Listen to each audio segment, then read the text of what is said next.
want to be the best receptive mode. Thank you. Okay, protocol has been established. Let me try share my screen again. And is everyone seeing and hearing me? Yeah, we can hear you now. Go right ahead.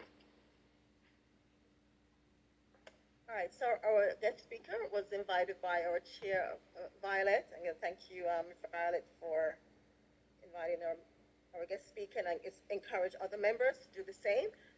So, our guest speaker, Dr. Nikika T. Jackson Ogilvy, is a healthcare professional manager of over 22 years in various health areas to health laws, regulation, quality assurance, performance, and improving processes. Her research focuses on disparities in healthcare, and as a practitioner, has worked to reduce healthcare disparities. She aims to identify how research can formulate policies to improve population health and reduce disparities. She has utilized NIH program, all of us research benchmark to conduct regression analysis on social determinants in health affecting African Americans. She will discuss that in our presentation. She has a doctorate in health science with concentration in global health from Southeastern University. She's very active in the committee. In the community, she's a committee member of Florida Healthcare Association, where she serves on both legislative and survey and regulatory committees. She's on the Senior Citizen Advisory Committee for U.S. House of Representatives, the 20th Congressional District. She performs Scientific Program Advisory Committee for the Continuum of University Global Health 2023 and 2024 conferences. She has been a member of several Project ECHO cohorts addressing COVID-19 pandemic and the use of antipsychotic medication in long-term care. She's also the owner of Zamaka Consulting, which is a healthcare consulting firm. Dr. Gilway, again, thank you for your presentation. Let me share my screen so you could share yours. Thank you. Okay. You're still muted. Let me go ahead. Well, thank you so much for having me tonight. I would like to speak to you about something that I'm extremely passionate about. So I am going to share my screen, but it's currently saying that the host has disabled participant screen sharing. So if you can enable it, I'd be happy to share.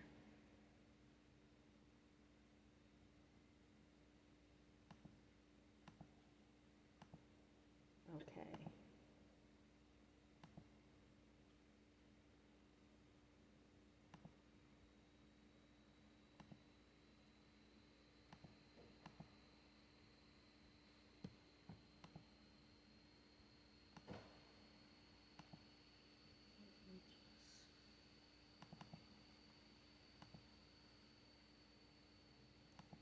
Second.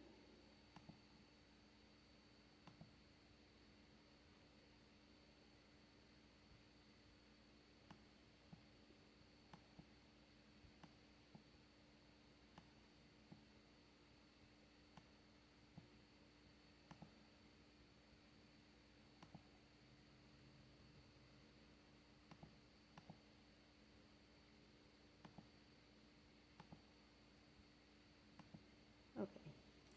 So I'm a member of Delta Research Educational Foundation. I'm also a member of Delta Sigma Theta Sorority Incorporated. The foundation is a nonprofit arm of the sorority. As such, Delta Research Educational Foundation not only work with education, but we also work with research.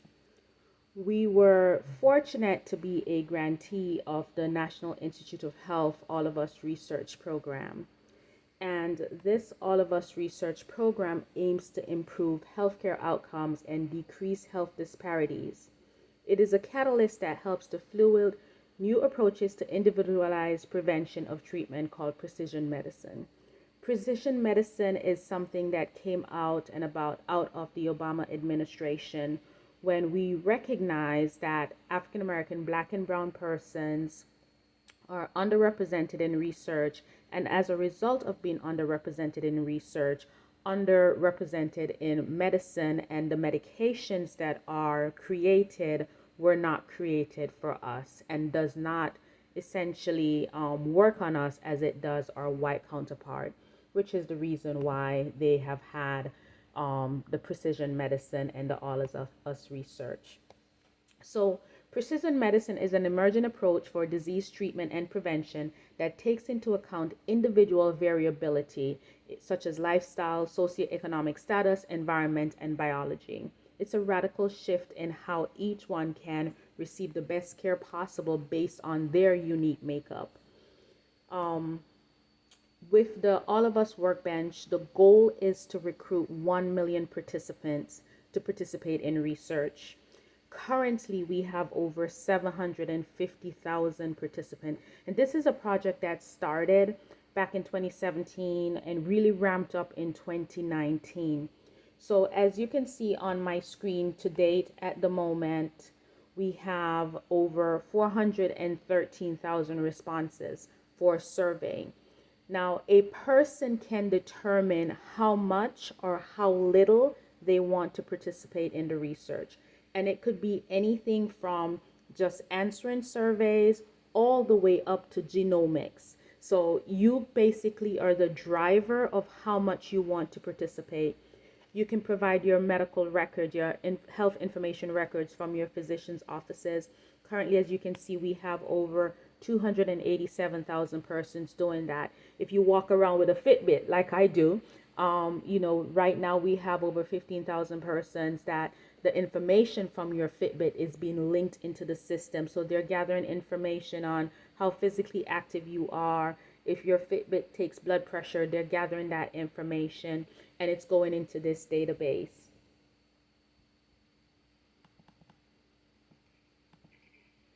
So like I said, it looks at, anywhere from what you want to provide from basic survey all the way up to genomics. So we take basic information, we can take overall health information, we could take information on lifestyle, your access to healthcare and utilization. We're also looking at, now that we've had COVID-19, some researchers are looking at the participants' experience with COVID-19 and also the COVID-19 vaccination. And of course, my preference, which I've been focused on, is the social determinants of health affecting various diseases. So when you talk about social determinants of health, you're looking at your community, your housing, your neighborhood, your spiritual background, how much support do you have, and also the language that you speak. Believe it or not, these are things that can affect someone's ability to get health care and how well they do with the health care that they receive. In the coming years, like I said earlier, we are expecting to enroll 1 million. We have really ramped up where we have over 750,000 participants, and that is numbers as of this past November. So that number has grown since then. But the initial project was to get 1 million persons from various backgrounds participating in this research. So the All of Us research program is building a data set to help transform the future of healthcare research by equipping researchers with expansive health data from diverse population, including those underrepresented in biomedical research, with persons who are Black and brown are underrepresented in medical research. I can tell you just locally, we had a biochemic clinic that was doing research for COVID-19, the vaccine, before it came out. And that particular site had to close down because they had an influx of persons who were Caucasian, non-minorities. And because the data was being skewed, they had to close that site down and stop their research product because they weren't getting persons of various backgrounds to come in. So now that we've been gathering the information, we are now looking for researchers to go into the workbench and harness that information and do their research from it. Currently, we have over 8,100 researchers that are researching in the workbench, myself being one of them that's in the workbench. So we're looking for individuals who have interest in research and have a particular topic they want to research to get into the workbench and harness the information that's already there. Like I said, right now we have over 700,000 individuals in there. So you have a wide database of individuals and information that you can do research on if that's your interest. Just some more about what the database, how it works. Participants share their data, and again, it's as much as you want to share or as little as you want to share. That information is funneled through a pipeline into the database. Your information, by the way, is also completely confidential. Your name, those information are not disclosed. You're identified by numbers. There's sequencing that's done to even de-identify and decodify your information. So it would almost be impossible for someone to regenerate and say this person is who participates in the research. Additionally, because this is the National Institute of Health, they have additional safeguards because it's government protected information. So, you have different tiers that a researcher can get into. There's a tier that's open to the public if someone wanted to go around and see what data may be available. But as you start to proceed with research, you can either become a part of the registered tier, which is a more access but limited access. And if you want to go further into genomics, you can get into the control tier. Um, some more kind of like what I spoke about, what is the benefit? It's to build one of the largest, richest, most diverse health data set on the planet. President Obama has a book that says the audacity of hope, and precision medicine program came through his campaign. So the audacity of thinking we're going to get 1 million persons in a research project. And like I said, right now we're up to 750,000. As you can see, when this slide was done back in April of last year, it was 741,000, and we're way above 750,000 persons at the moment. How does this benefit researchers? The data set equips researchers to make discoveries which will enable more precise approach to care.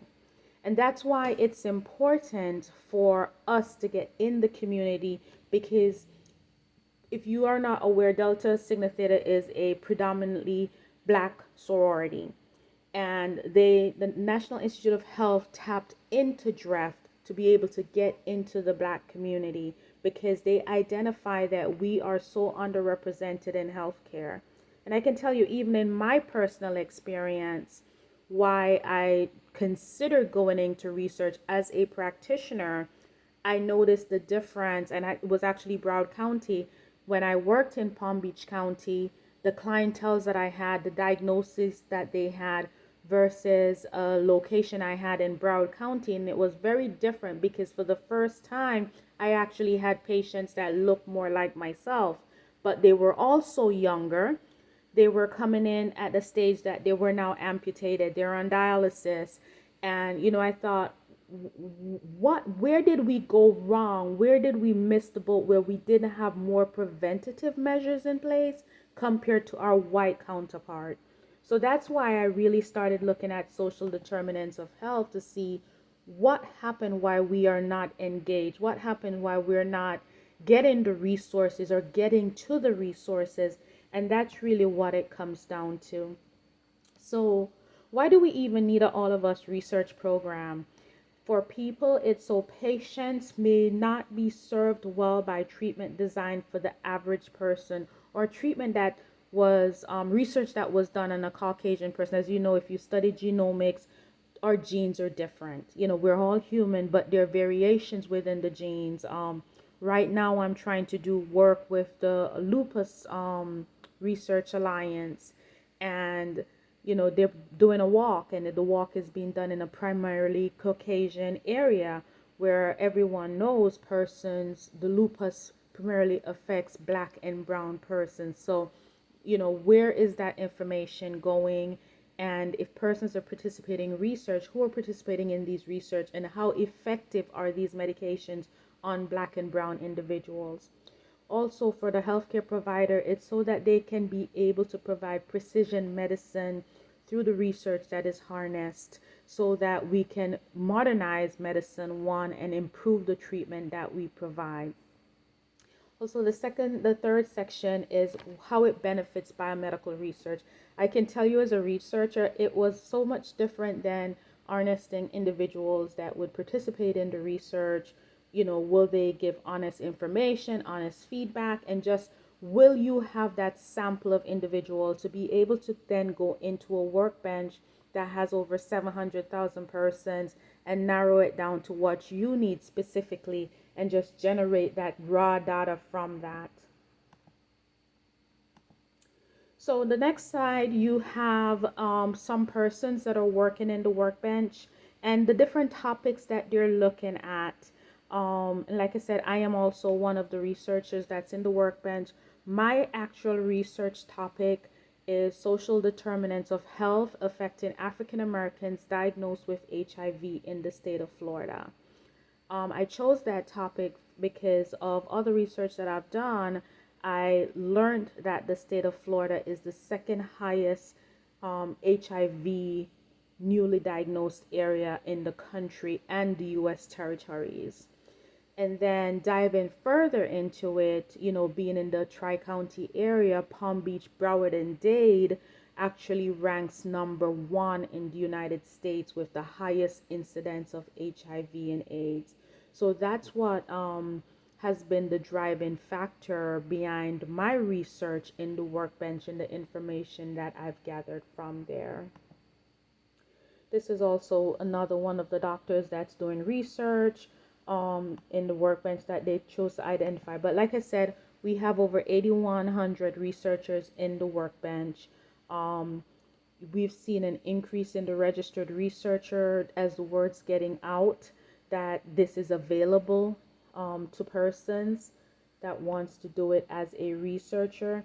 We're looking for person from bioinformatic, biostatisticians, data scientists, early career researchers, and students, epidemiologists, geneticists, health equity and disparity researchers, which is where my focus is with what I'm doing. Talks a little bit more about the NIH program, why they existed, and if I have enough time, I'll show you this brief clipping at the end. So why DREF? DREF Research Matters for Us initiative. Our campaign is to create awareness and encourage enrollment, encourage health, wellness, and educate the African American community that this one is available to them as participants and also as researchers. DREF builds citywide coordinations program. We actually have a citywide coordinator in Miami. Currently, there are only 12 cities in the nation that has citywide coordinators, and Miami is one of them. So we are fortunate to have someone in the South Florida market. So this program performs community engagement in designated cities through the coordinators, and it's just getting individuals aware of what's going on. They host event, virtual, in-person events, hoping to reach individual and educate the community that this is available to us. They also have the HBCU program, which partners with historically black colleges so that one, we can bring the awareness that it's open to us, but also have young black researchers involved and engaged, and have young persons know that this is a career opportunity for them to get involved in research. Because just like when you go to the doctor, if you have a black physician, you're going to trust them more because they look like us. Same thing with research, that we're trying to make sure that our young persons are getting involved in research. We know traditionally in the African American community there has been mistrust with research, and we're trying to rebuild that trust. So DREF hosts the HBCU researchers technical workshops for faculty and student researchers at institutions with DORAs. So what a DORA is, in order to access the workbench, you would have to have a DORA signed with the National Institute of Health. It's a simple process. In order to participate, you have to be a not-for-profit, an educational institution. You can't be biopharma, But anything else, you can execute a DORA with the National Institute of Health in order to go in and do your research. So what is DREF 22 Working Group, which is what I am a member of? We are 22 researchers nationwide with a uniform mission of engaging the African American researchers to use the NIH workbench. That is what our mission is, to get out there and let persons know that this workbench is available for us to use, and also to get persons involved in being participants in the research. We actually started in 2023, our first cohort. I'm actually a member of the first cohort, and we were very successful that first year with our specific portion of the grant, to the point where the NIH actually extended our grant not for 1 year but for 5 years. So we blew it out of the ballpark with our program. And our goal is to improve health and wellness for the African American through research. That's simple. Improve health and wellness. If we know what it is, we can improve our health. Address medical mistrust in at the community level, which we know there is mistrust in medicine and mistrust in research in the African American community because of the Tuskegee program, the syphilis program, and so on and so forth. Showcase that there are researchers from the African American community who are leading research within the African American community, and engage research in the NIH workbench. So that is our core mission. To date, we have developed different programs in the workbench. We have facilitated educational lunch and learn on various topics. As a matter of fact, this month we're doing one for Heart Health Month that we're going to be doing, and I can get you out the information on that if it's open to the public. If you'd like to register, sit through it and see what we do. We collect some of the best minds in research across the country. We had Grady Dock last year. We had Dr. Oni Blockstock that was on our program, our Lunch and Learn, to talk about. Her program was on HIV. We've had on maternal child health, which is such a major problem in the African American community, where Black women are dying 3 times more than our white counterpart when we're having our babies. We also have our outreach and researchers engagement program through DREF. So it's all of us, and just for continuity, these are the different organizations that NIH has partnered with for the All of Us program. So these are the community partners, and you can see the University of Florida is on there, NIH, Delta Sigma Theta with our research foundation, Alpha, the American Association of College of Nurses.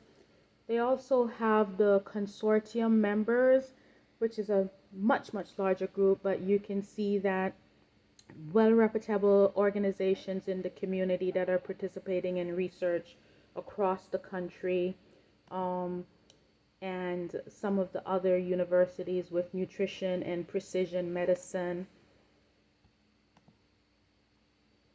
Now, why should you partner with NIH with the DREF Working 22?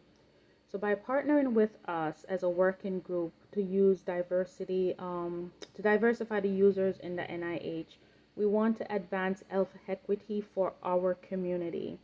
We want to diversify the researchers' workforce. So if you know anyone that's a researcher that's interested, and persons sometimes say, I'm not a researcher. I didn't think I'm a researcher. I'm a healthcare operations professional, until something grabbed me and I said, we need to look at this more, and here I am today.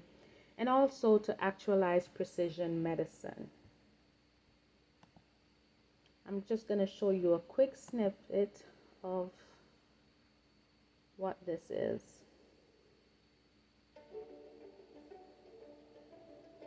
The All of Us research program is a national effort to create the most in-depth and largest study that has ever been done. A resource that has more diversity, more clinical data, and more genetic data than any other resource that has ever been created. If you are a researcher that wants to look at diverse populations, participating in the All of Us Researcher Workbench is where you're able to do that. We're combining both biological data with data around social determinants of health and environmental and lifestyle. Things like healthcare access, socioeconomic status. We're getting ready to expand the data set to include genomic data on a large number of our participants and some data around the COVID-19 crisis. And over time, the data will expand and get richer, and it will start to track the lifespan of individuals in our study. I was very interested in the diversity of the patients and individuals who are represented in the database. Latinx communities, African American communities, all of which are underserved with respect to research. And that data